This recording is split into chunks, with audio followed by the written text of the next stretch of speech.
Então hoje eu queria pregar com vocês, se eu pudesse dar um tema para esse sermão, né? Tipo assim, eu queria colocar para você quanto vale a sua reputação? Você já parou para pensar aí, já analisou, se você tivesse uma pergunta como essa e você tivesse de responder hoje, quanto vale a sua reputação? E eu fico preocupado nos dias de hoje que na verdade a gente precisa entender isso, porque nós precisamos parar de ficar preocupado, porque a gente está mais preocupado em perder a nossa reputação do que perder a presença de Deus. A gente está mais preocupado em perder a nossa reputação do que ser obediente a Deus, porque às vezes a obediência, aquilo que Deus libera sobre mim e sobre você, provavelmente isso vai ferir a nossa reputação, e a nossa obediência a Deus naquilo que Ele nos pede, isso vai deixar a gente meio mal na fita, e a nossa imagem vai ficar às vezes ruim, e por conta disso a gente acaba desobedecendo a Deus. Por quê? Na verdade nós estamos vivendo em um mundo frequentemente que julga a gente pela aparência, em um mundo que é essencial a gente mostrar uma aparência, mostrar uma pose, mostrar o que tem, o que não tem. E só que nós precisamos lembrar, em nome de Jesus, que Deus vê a gente de uma forma diferente, e Deus olha para a gente não da forma que o homem olha. E Deus não está muito preocupado com a nossa reputação como nos dias de hoje nós estamos. Por quê? Nós estamos vivendo nessa sociedade que valoriza a aparência. Não é à toa, se você olhar para os nossos Instagrams aí, as redes sociais, as pessoas estão muito preocupadas com a aparência. E na verdade eu já brinquei, já falei sobre isso, né? Se tem um povo mentiroso, você quer descobrir que alguém é verdadeiro, é só olhar a foto de perfil do Instagram dela. Ali você descobre se a pessoa vive de aparência ou não. Inclusive essa semana eu estava mostrando a foto de uma menina aqui da igreja para Thaís.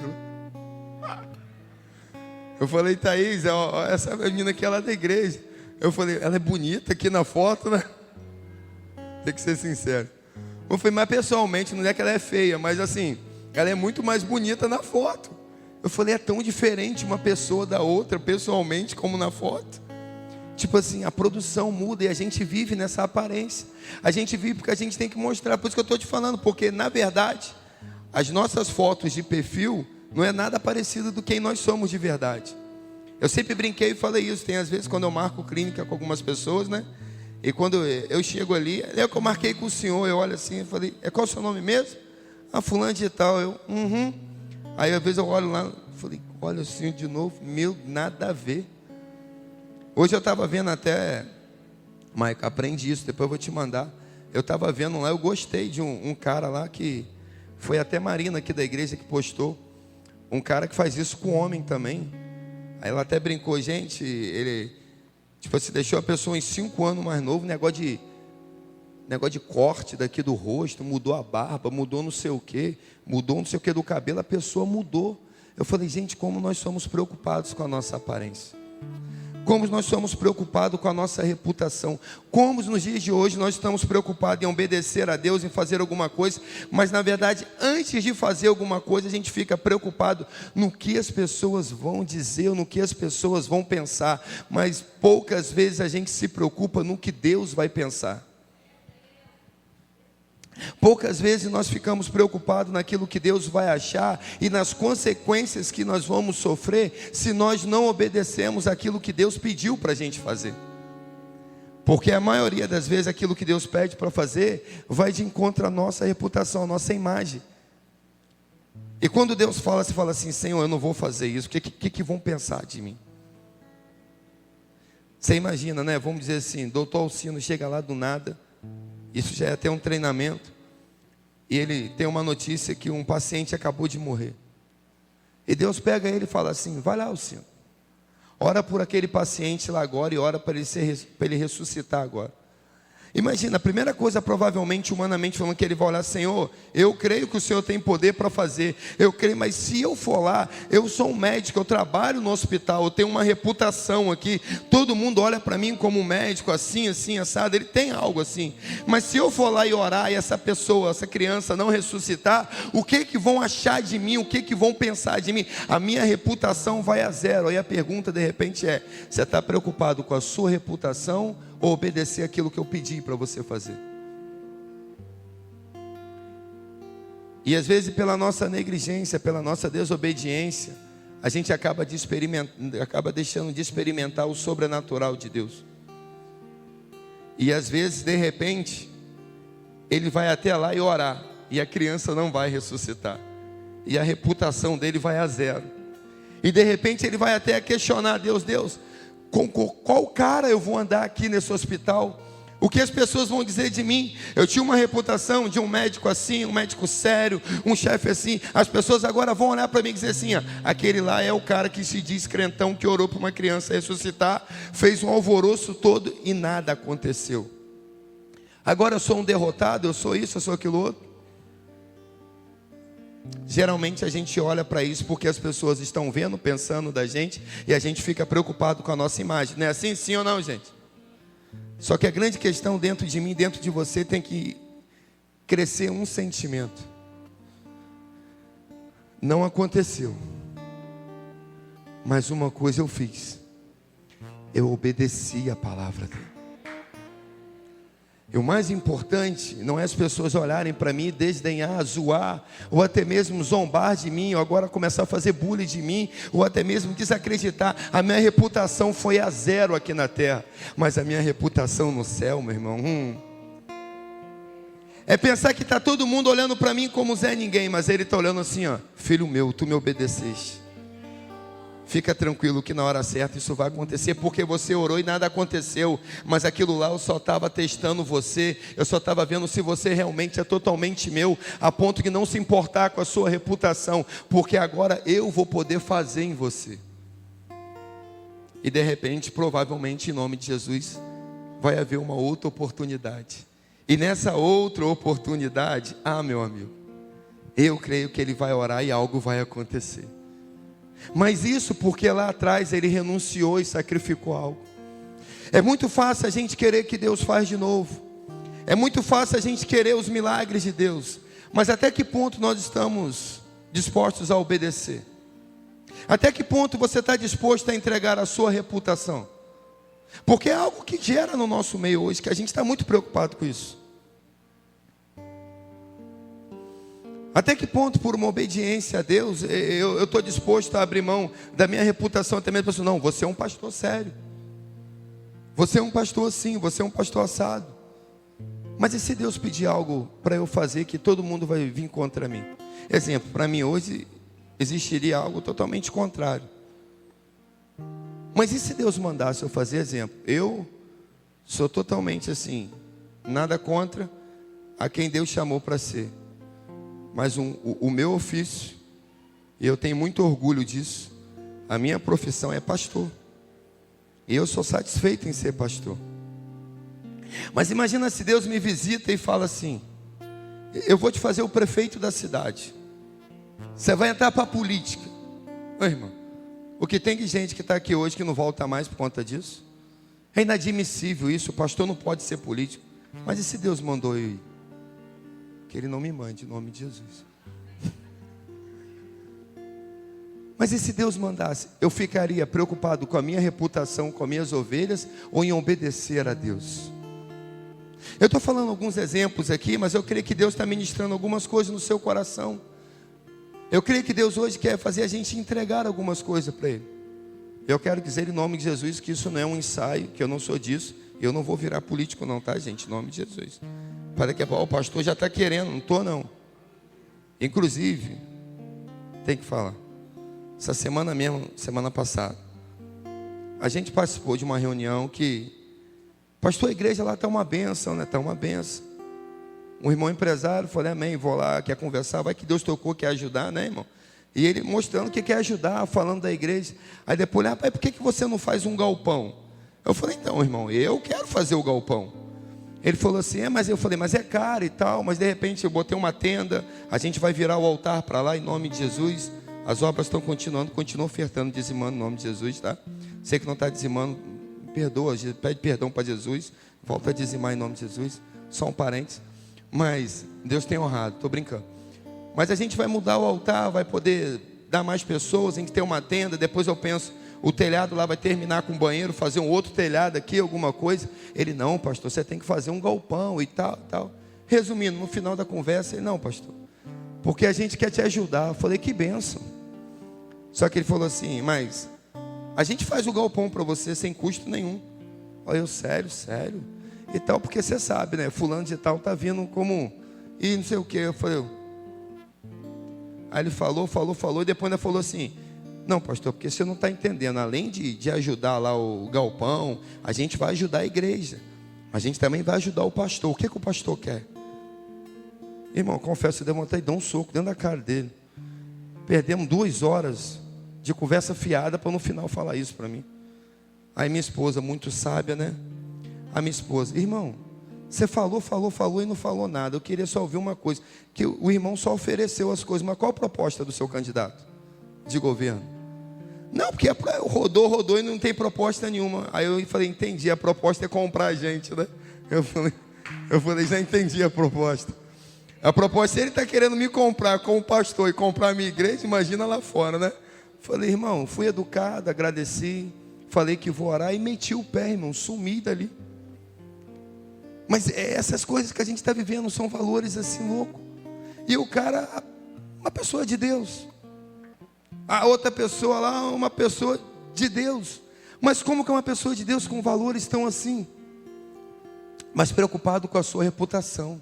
Porque ele é isso, porque ele já fez isso, ele é um homem sério. Eu falei, irmãos, está na hora da gente abrir mão da nossa reputação. Exemplo.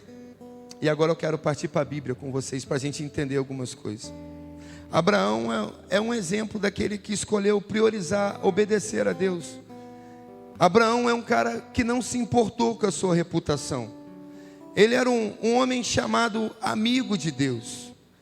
Mas ele não hesitou em obedecer a Deus, porque na verdade Abraão ele viveu um sonho, uma promessa de ter um filho. Depois que ele tem um filho, Deus pede esse filho para ele. Imagina a reputação de Abraão depois de ele de repente sacrificar Isaac. Imagina se Abraão ficasse preocupado com isso. Mas eu sou pai de uma nação. Eu sou um pai espiritual. Eu sou um líder. Eu sou tudo isso. Se eu for lá e sacrificar o meu filho por uma obediência a Deus, eu vou perder toda a minha reputação.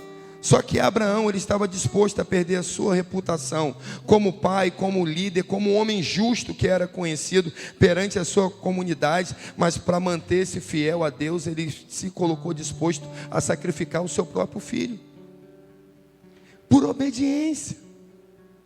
Mas quantos de nós não estamos desobedientes? Quantos de nós ficamos mais preocupados com a nossa reputação? E eu peguei outros exemplos. O apóstolo Pedro e João, no momento depois que Jesus morreu, eles foram chamados e as pessoas começaram, as autoridades, a questionar que eles não podiam pregar mais sobre um Jesus ressurreto. Eles não podiam pregar mais que Jesus morreu sim, mas ressuscitou. E falaram, cara, isso vai custar a vida de vocês, vai custar a morte de vocês. Só que lá em Atos capítulo 4, versículo 19 e 20, eles respondem assim para os mestres da lei: julgai vocês mesmos se é justo ou não diante de Deus. Ouviu o que nós estamos falando, mas nós não podemos deixar de falar das coisas que nós ouvimos e vimos. Eu não vou deixar de pregar, eu não vou deixar de cumprir o propósito, eu não vou deixar de ser obediente por conta da minha reputação e por conta de ser preso ou até mesmo ser morto. Quantos de nós, de repente, no nosso trabalho, na nossa casa, de repente Deus pega a gente em algum lugar público e você fica com medo da sua reputação e não levanta a voz para exaltar o nome de Deus? Quantos de nós, de repente, em um culto, em um lugar que o Espírito começa a te pegar, você fica, Jesus, aqui não, porque eu tenho uma reputação.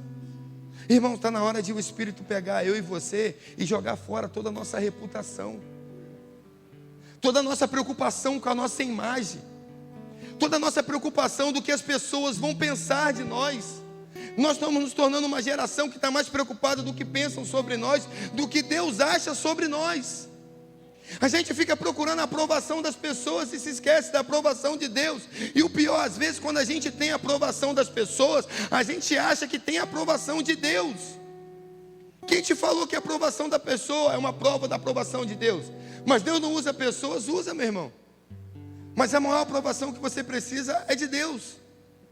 Aí tem uma frase que eu gosto de falar, né? Nós precisamos parar de nos preocupar com a aprovação. É como a frase que eu falo mesmo. Estamos mais preocupados na aprovação de pessoas que não estão autorizadas a nos aprovar do que na aprovação de Deus.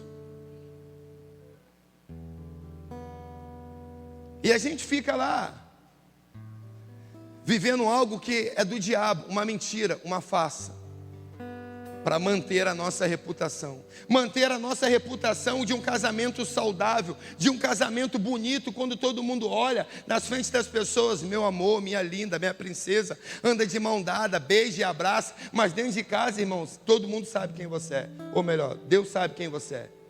E a sua esposa também. No meio das pessoas parece uma família. Nas redes sociais parece uma família invejável. Todo mundo quer ser igual. Mas quando senta e para conversar, irmão, ninguém quer ter essa família. Dentro da igreja parece uma esposa, ó. Mas se perguntar para o esposo, rapaz, que furada que eu entrei. Estou orando por um milagre. Ou assim vice-versa.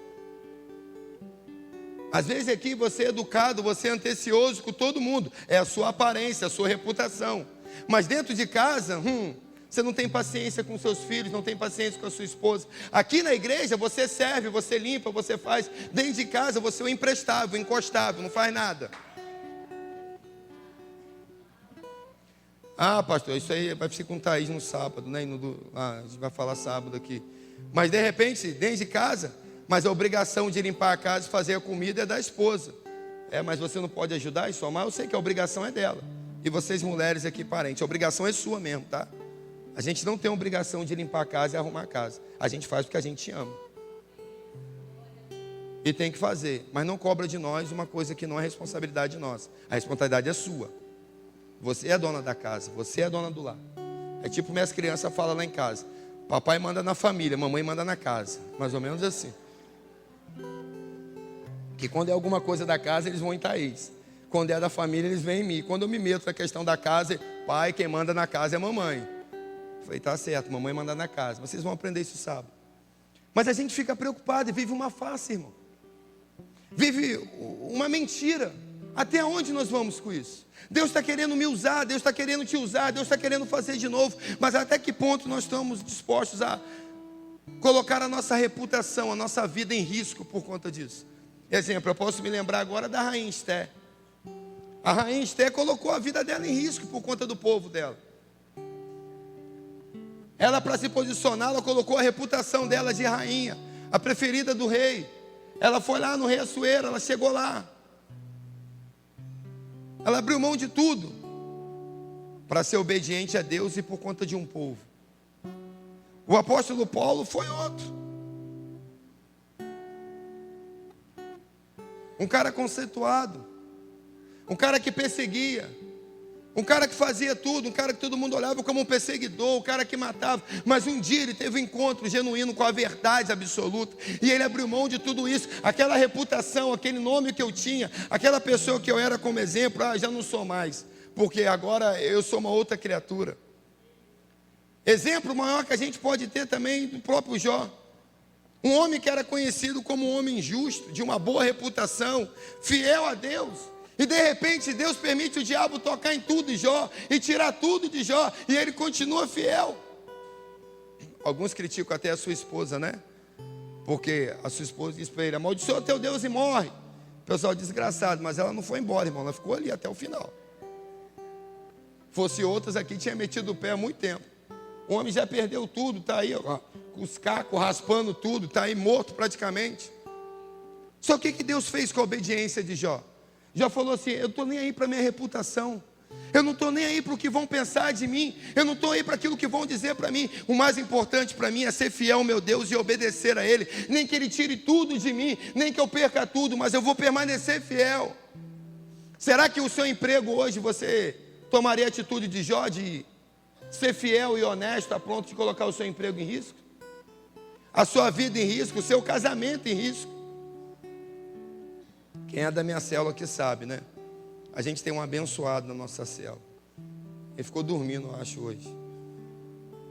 Ele não veio hoje, não. Mas quem é da minha célula sabe. A gente tem um abençoado lá que ele fala muito, né, mano? E ele, na última célula, tendo a questão de perdão, ele foi sincero. Ele, eu pedi perdão à minha esposa. Eu não vou nem dizer o que ele falou, as coisas que ele falou aqui, que é pesado demais.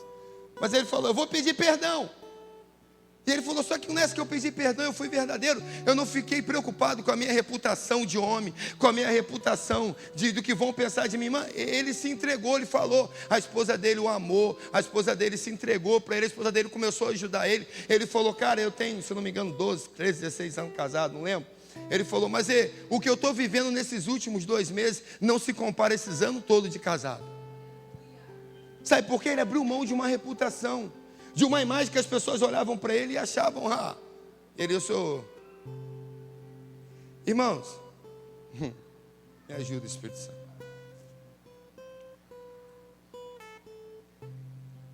Quando a gente começou a caminhar aqui, vou tentar me ajudar para não expor algumas coisas.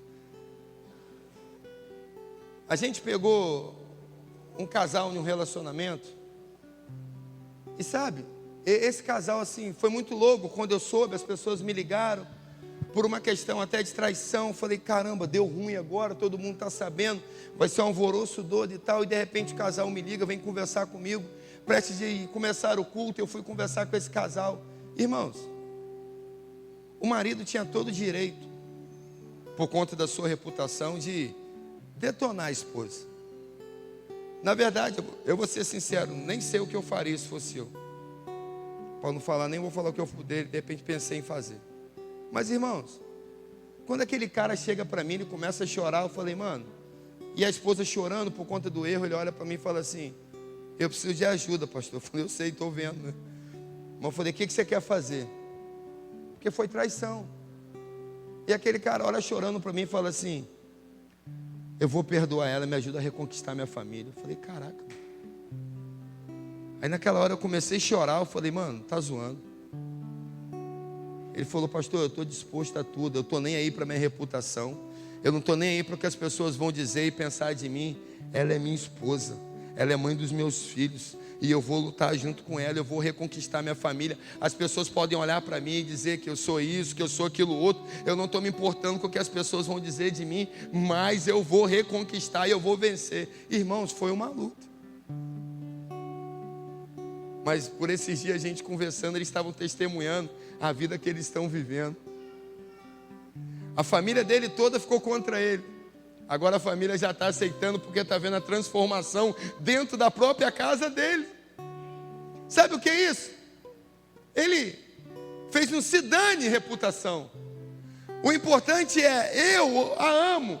E o que Deus falou para mim é, eu quero amá-la, eu quero honrar até o final. E eu vou fazer isso. Será que nós estamos dispostos a isso nesse tempo com Deus, irmãos? Será que a gente está disposto a abrir mão de tudo? Tipo, será que você está disposto a ser um Oséias hoje? Imagina do tempo de Oséias naquele tempo. Imagina Deus chegar para você e falar assim, eu vou ter que ensinar alguma coisa ao povo, que o povo está se comportando como uma prostituta. O povo está querendo me usar, coisa e tudo, para ensinar alguma coisa ao povo de Israel. Sabe o que eu vou fazer com você, Oséias? Um profeta, um homem de Deus. O que, Deus? O que você vai fazer sobre mim? Você vai casar com uma prostituta. Por obediência a Deus, aquele homem casa com uma prostituta. E a reputação dele, pastor Jonélio? Que se dane a minha reputação. O que importa para mim é obedecer o meu Senhor. A gente está disposto a viver isso? A gente está disposto a viver como um Zaqueu de repente da vida? Zaqueu era pequenininho. A gente não tem alguém aqui assim. Mas Zaqueu era um homem pequeno. Ele tinha uma reputação, ele tinha uma imagem. Uns gostavam dele, outros não. Por quê? Porque Zaqueu era cobrador de imposto. Provavelmente era um homem rico, tinha uma posição, as pessoas tinham raiva, mas um dia Zaqueu entendeu o que é esse negócio de fazer de novo. Um dia ele teve um encontro genuíno e transformador com a pessoa de Jesus. Um dia, para muitos, quando a gente falar, Zaqueu, por ser pequeno, subiu em cima de uma árvore para ver Jesus. Só que para ele subir em cima de uma árvore do tamanho dele foi uma humilhação. E ele colocou a reputação dele em xeque naquele dia. Porque muitos olhavam para Zaqueu e falavam assim: nossa, mas ele não é o chefe dos publicanos? Olha o menorzinho lá, não tem tamanho, tem que subir. Ele se humilhou, irmão. Mas ele falou assim: eu preciso ver esse homem, eu preciso entender esse homem. E quando ele viveu isso e entendeu isso, o que aconteceu com Zaqueu? Zaqueu ensina algumas coisas para mim e para você. Ele recebeu uma transformação não somente do seu caráter, ele foi mudado internamente também. Ele mudou tudo, as suas questões, a ponto de ele não mais se importar com a sua reputação, a ponto de ele entregar e abandonar aquilo, mas pegar todo o dinheiro que ele tem e fazer o quê? Ajudar os pobres. E ainda pegou aquele povo que ele cobrou demais, ele devolveu o dinheiro. Como que você acha, ou para onde que foi a reputação dele? Eu dei para vocês aqui alguns exemplos bíblicos, algumas histórias de pessoas que optaram em valorizar a obediência a Deus acima da sua reputação pessoal. Elas demonstraram uma verdadeira fidelidade a Deus, em vez de ficar preocupado com isso. Agora, e as pessoas que não se preocuparam com isso? As pessoas que focaram na sua reputação, qual foi o final delas? Como os fariseus viveram? É um triste exemplo. Entenderam tanto sobre Deus, conheciam tanto sobre Deus, sabiam tanto sobre o livro sagrado, sobre a palavra, mas na verdade não reconheceram o próprio Deus e não abriram mão da sua inteligência, da sua intelectualidade, não abriram mão daquilo que eles pensavam que era, a ponto que Jesus vinha desconstruir tudo. Isso eu falo para a gente como igreja, porque o que Deus está fazendo com a gente como igreja face a face, Deus está desconstruindo algumas coisas que a gente traz desde lá do berço. É o nosso berço batista, nosso berço pentecostal, é o nosso berço cristão. Às vezes é tudo aquilo que a gente pensou. Será que você está disposto ou disposta a abrir mão da sua reputação? Tudo aquilo que você aprendeu, que você achou que era certo, Deus falou: está tudo errado, eu vou fazer tudo diferente a partir de agora. Mas Deus, eu vivi até aqui assim, tá? Até aqui, o que você fez te trouxe até aqui. Mas para onde eu quero te levar e o que eu vou fazer, você precisa começar de novo. Vai ter que fazer faculdade de novo, vai ter que estudar de novo. É como se fosse assim: a partir de agora, você só não vai saber aonde eu estive ou o que eu fiz. A partir de agora, você vai estar onde eu estou e vai fazer o que eu vou fazer nesse tempo. Porque muita gente se prende nisso: eu conheço, eu sei. Conhecer a história é uma coisa, irmão. Agora está na hora da gente começar a viver a história. Eu falei um monte de nome aqui de pessoas que já fizeram, já passou, irmão. É exemplo, eu não estou invalidando o que eles fizeram, que serve para a gente. Não é à toa que eu estou pregando, mas está na hora de a gente contar a nossa história. Está na hora da gente deixar o nosso legado. Não um legado somente de uma reputação, mas um legado de alguém que fez algo sobrenatural. É das pessoas olharem para você e falar assim: eu preciso ser igual a você. Irmãos, eu estou vivendo isso. O mundo lá fora está preocupado em olhar para mim e para você como pessoas assim, que estão... Eu ia falar uma palavra feia, né? Mas assim, estão nem aí para a sua reputação, mas estão preocupados em ser obediente a Deus. Que estão de repente não parecidos com uma igreja e ficar preocupado com uma igreja de Sardes. Lá das 7 igrejas, por quê? É uma igreja mencionada no Apocalipse que estava viva. Na realidade, ela era descrita como uma igreja, maravilhosa. Todo mundo olhava para a igreja e achava: que igreja? O pensamento de todo mundo, nossa, que estrutura, que igreja, que isso, que louvor, que isso, que aquilo outro. Mas no final, a palavra do mundo, todo mundo, eles achavam, pela aprovação do mundo, que eles eram a igreja do momento. Mas segundo a palavra de Deus, Deus olhou para eles e falou o quê? Você lembra o que Deus falou, gente?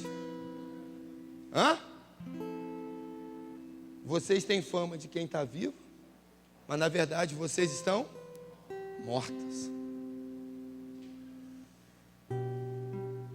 A reputação para o povo parece que está tudo ok, mas para Deus, cenário de morte. Aí agora a gente está, vocês estão entendendo? Estão comigo, gente? Amém? Agora a gente está na parte do povo que entendeu errado. A gente falou do povo que entendeu certo. Agora é o povo que entendeu errado. Exemplo, o próprio Saul. Preocupado com a sua reputação, o que aconteceu com ele? O medo de perder a sua posição, a reputação dele foi mais importante a ponto de levar ele a perder o seu reinado. Ele errou em poupar os animais. Ele errou e não obedeceu o profeta Natã. E o que fez com isso? Perdeu a presença, perdeu o reinado, perdeu tudo. Exemplo, se a gente olhar para os filhos de Eli, os filhos de Eli foram outros. Eli estava mais preocupado com a sua reputação, com as coisas que os seus filhos faziam, do que tirar os seus filhos das funções que eles estavam, para botar ele em uma disciplina, para ensinar os seus filhos. O que aconteceu? Não só ele, mas todos os seus filhos morreram de uma forma horrível. Está na hora disso mudar no nosso meio. Exemplo, eu já preguei, vamos de Novo Testamento. Ananias e Safiras mentiram para Deus. Por que mentiram para Deus? Estavam preocupados com a sua reputação. Queria mostrar que fez algo que na verdade não fez. Está aqui, Pedro, todo o nosso dinheiro. A gente está entregando tudo. Isso custou a vida deles. Por quê? Eles estavam preocupados com a sua reputação. Eles tinham que ser humildes e sinceros, porque o discípulo não estava pedindo nada. O apóstolo não estava pedindo nada. Só que as pessoas estavam entregando tudo, para ele não ficar por baixo. Aí ele faz o quê? Eu vou dizer que eu estou entregando tudo, mas na verdade eu guardei uma parte. Sabe o que custou a preocupação com a reputação dele? A morte. Aí, ó, veio aqui algo. Cuidado. Cuidado com você, às vezes até que está em ambientes espirituais, que está todo mundo sentindo e você não está sentindo nada, e você força ou tenta mostrar que está sentindo porque está todo mundo nesse caminho.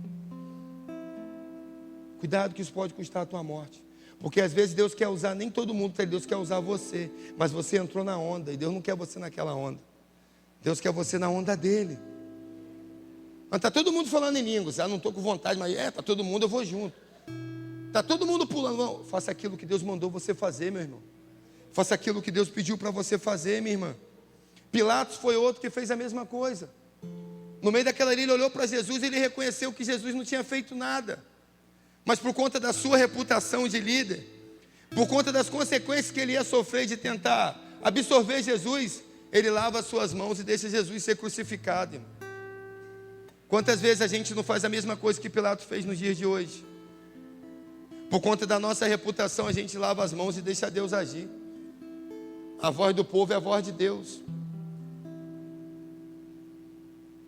Nós estamos correndo um grande risco, meus amados, de valorizar mais a nossa reputação aos olhos dos homens do que a nossa posição diante de Deus. E quando nós colocamos a nossa reputação como prioridade, nós acabamos por negligenciar o que verdadeiramente importa. É a nossa relação sincera e a nossa obediência a Deus. Mateus 6,33 vai dizer para a gente: buscai, pois em primeiro lugar o reino de Deus e a sua justiça, e todas as outras coisas. Esse versículo não é apenas um comando, é uma promessa para a gente priorizar Deus em nossas vidas, e Ele cuidará de todas as nossas necessidades, incluindo aquelas que pensamos ser atendidas através da nossa reputação. O desejo do meu coração é que a gente saia daqui nessa manhã com um pensamento, de repente, como o de Abraão, não temendo ser julgado pelos homens, mas firme na nossa obediência e na voz que o Senhor declarou para mim e para você. Que a nossa preocupação maior não seja como eu serei visto pelos outros, mas na verdade a nossa preocupação maior tem que ser: será que eu estou alinhado com a vontade de Deus? Será que eu estou sendo obediente a Deus? Que nós possamos por esses dias buscar acima de tudo a presença de Deus, e encontrar essa verdade e valorizar essa essência da nossa obediência a Ele. Que o Senhor possa nos ajudar a focar naquilo que é eterno, não naquilo que passa.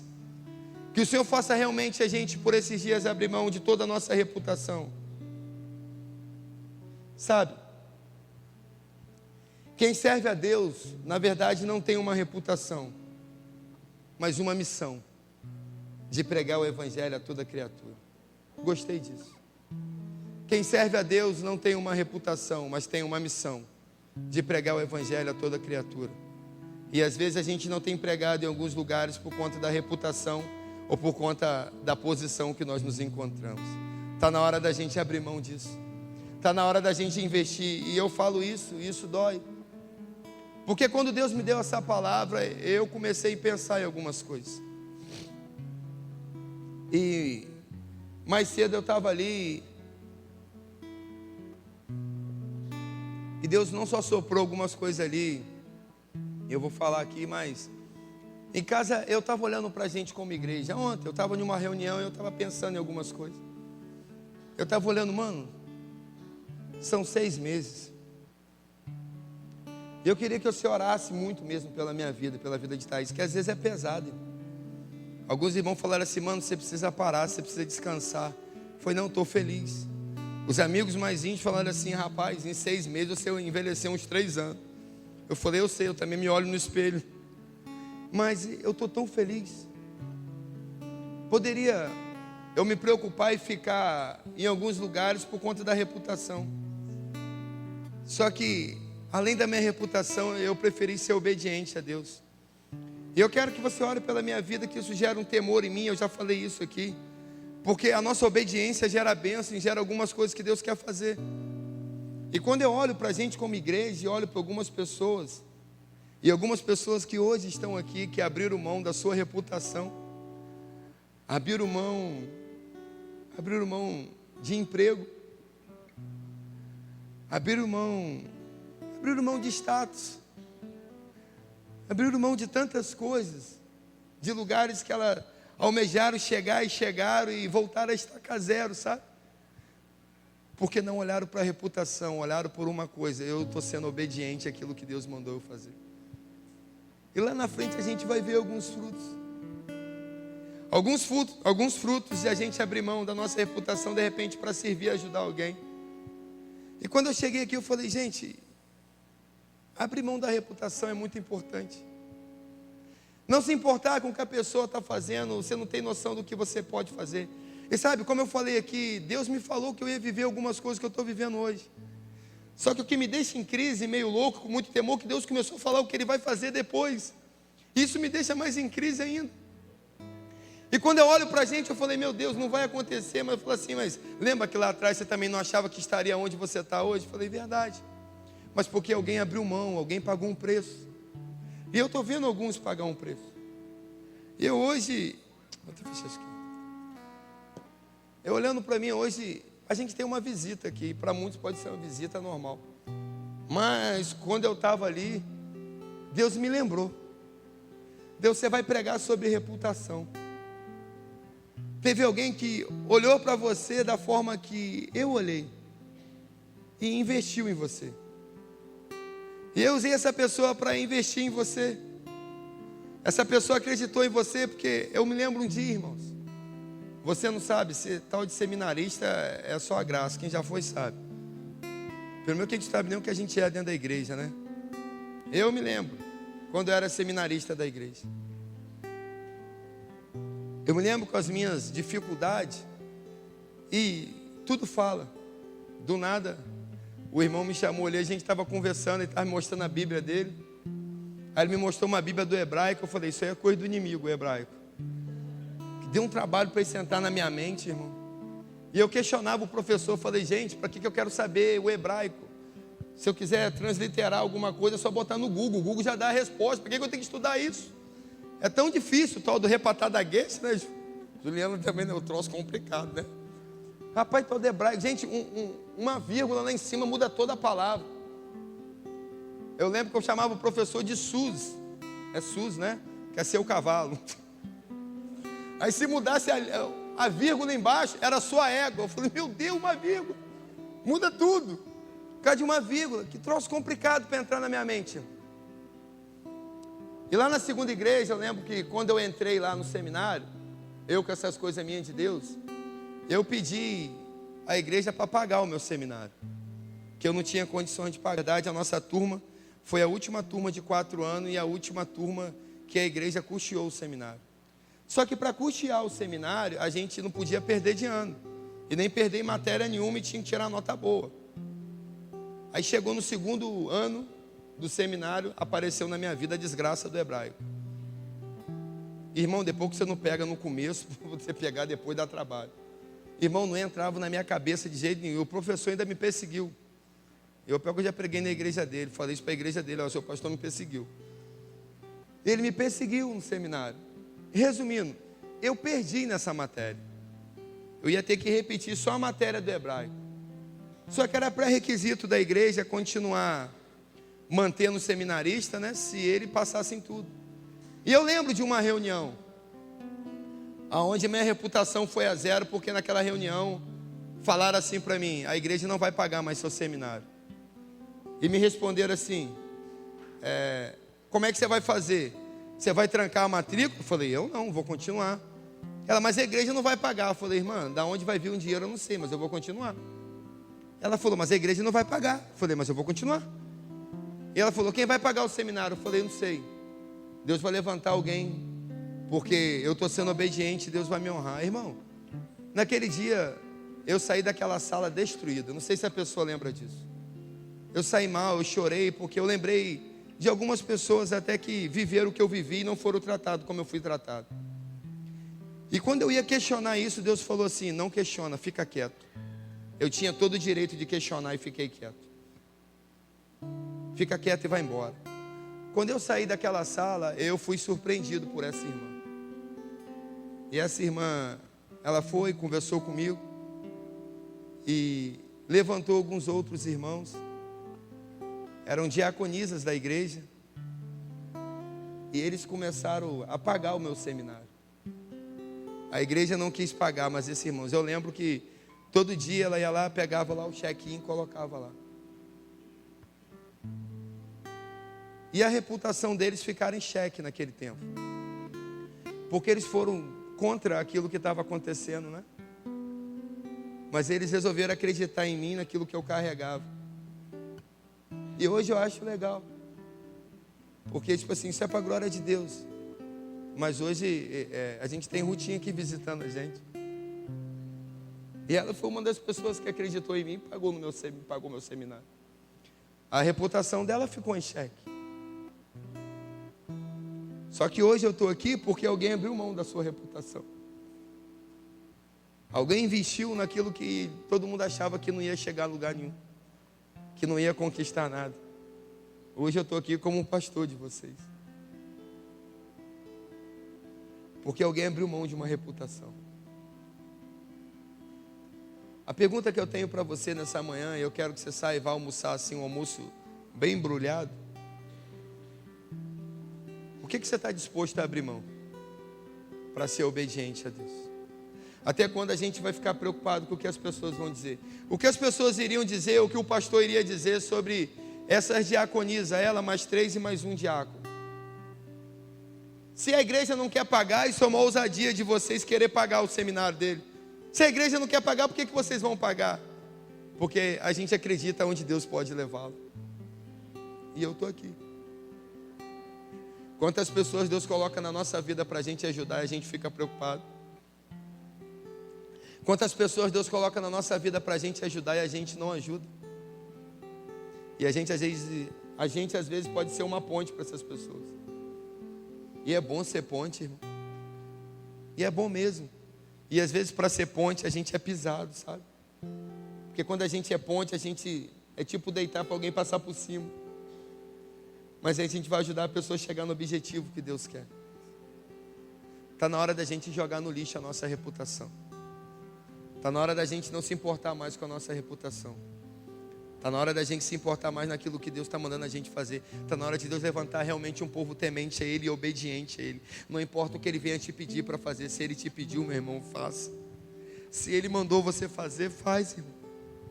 Mas o que as pessoas vão pensar? Não importa. Para de pensar o que as pessoas estão pensando de você. Comece a se importar com aquilo que Deus pensa de você. Exemplo. Aí não, Espírito Santo. Tem gente aí sentado no banco com chamado. Tem gente aí sentado no banco que já olha, ainda olha para o seu passado. Tem gente aí sentado no banco que fica assim, que as pessoas vão dizer: a minha reputação já está manchada, pastor. O senhor fala em jogar no lixo a reputação, nem reputação eu tenho. Eu nem tenho mais isso, mas o que adianta você também não ter isso, mas não tomar posse da obediência, daquilo que Deus te chamou para fazer, meu irmão? Mas a questão é que você nem tem mais a reputação, mas você ainda tem esse problema de olhar e falar assim: o que as pessoas vão pensar e achar de mim? Olha para o seu pastor. O que as pessoas até mesmo hoje em dia ainda acham e pensam sobre mim? Irmão, eu já preguei sobre isso e falei para vocês, eu escolhi uma coisa. Eu olho para as pedras que estão atirando, eu olho para os céus abertos. Eu preferi escolher para os céus abertos ao nosso favor. Estou nem aí para as pedradas, nem dói. Sabe por quê? Porque eu estou olhando para os céus abertos. Pode jogar mais pedra, que eu não estou sentindo nada. Não estou sentindo nada. E você fica aí todo titindinho, com medo do que as pessoas vão dizer, com medo das pessoas, mas como é que vai ser, irmãos? Só entra. Desobediente, começa a obedecer, querer chamar o louvor. Desobediente, começa a obedecer.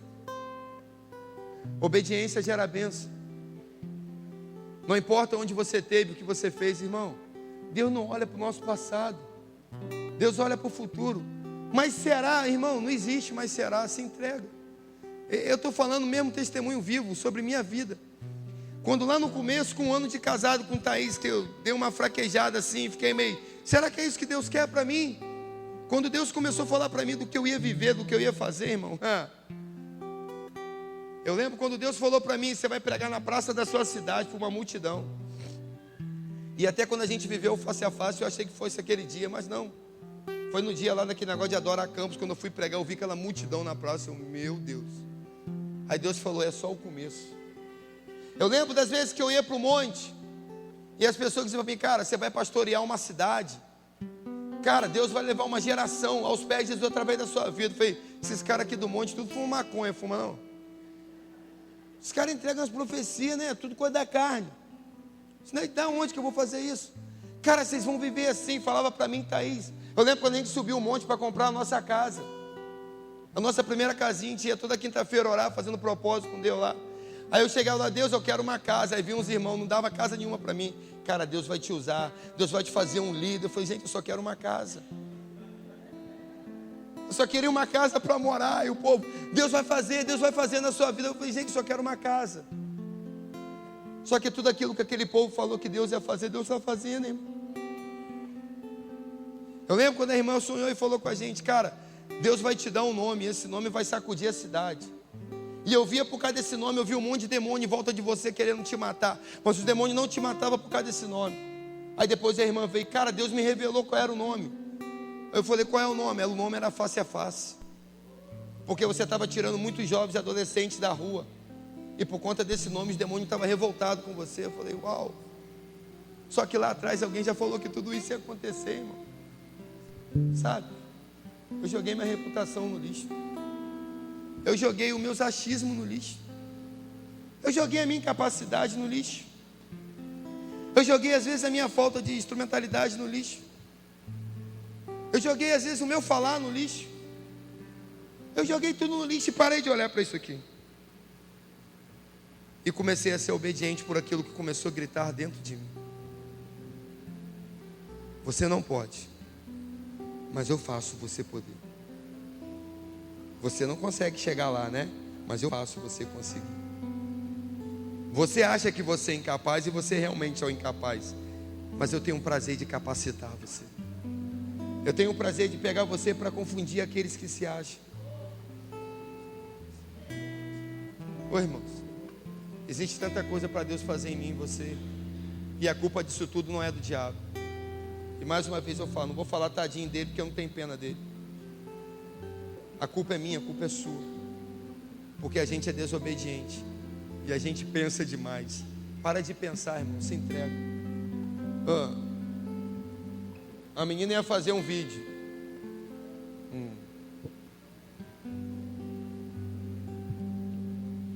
Vou fazer um negócio aqui. Vem cá, Rodrigo. Tadinho. Vem cá, irmão. Pra gente encerrar, vai ser legal. Fica aqui assim. Vou fazer isso. Vamos ver o que Deus vai fazer.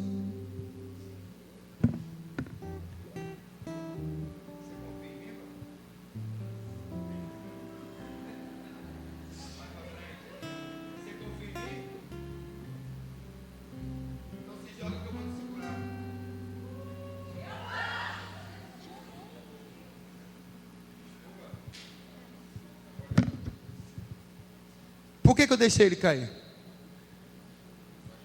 Pode descer, irmão. Você machucou, varão? Obrigado, Jesus. Não deixou ele machucar. Sabe por que eu fiz isso? É para eu e você aprender algumas coisas. Você precisa ler e confiar nisso aqui. Ele confiou em mim. Mas a palavra diz que maldito o homem que confia no outro homem. Você não tem que parar de confiar no homem e começar a confiar em Deus mesmo. Ele confiou em mim e se jogou e puf. Graças a Deus que foi só encenação, não se machucou. Mas ele poderia ter se machucado. Quantas vezes você se lança confiando em uma palavra que um homem te prometeu alguma coisa? Quantas vezes você se entrega em uma palavra, em uma promessa que alguém fez para você, e você acredita e você se dá mal? Está na hora de você não ouvir mais um homem, mas ouvir ele se lançar, porque quando ele te chama, você não se joga. Você quer várias testificações, mas quando o homem te chama, você acredita. Feche seus olhos em nome de Jesus. Deus está pegando gente por dentro aqui. Para você está sendo uma palavra comum e normal, e eu não estou preocupado com isso não. Mas tem gente aqui que Deus está pegando. E Deus está pegando até com cura, porque um dia você se machucou tanto assim, porque você confiou no homem. E como você se feriu por essa confiança. Só que Deus está falando assim: para de confiar no homem e começa a confiar em mim, meu filho. Para de preocupar com a sua imagem, com a sua reputação, e começa a se preocupar em ouvir e obedecer a minha voz.